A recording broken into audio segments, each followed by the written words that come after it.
आज की सबसे बड़ी अंतर्राष्ट्रीय खबर मिडिल ईस्ट से आ रही है। अमेरिका और ईरान के बीच 8 अप्रैल को घोषित 2 हफ्ते का नाजुक सीज़फायर खतरे में पड़ गया है।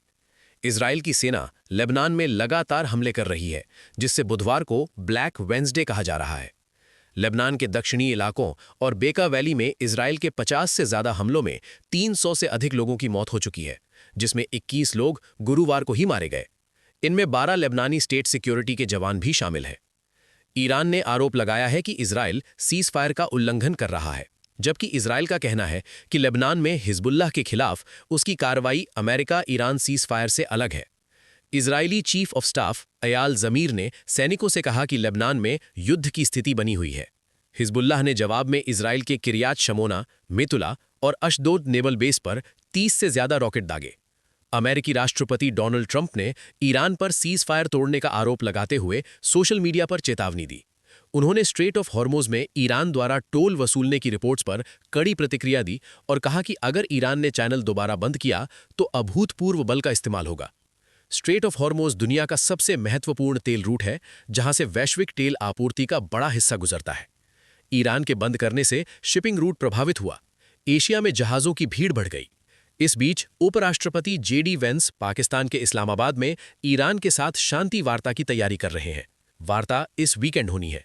ईरान के संसद स्पीकर मोहम्मद बागेर घालिबाफ ने कहा कि लेबनान में सीज़फायर और ईरानी संपत्तियों को अनफ्रीज किए बिना बातचीत शुरू नहीं होगी। पाकिस्तान ने दोनों पक्षों के बीच मध्यस्थता की है।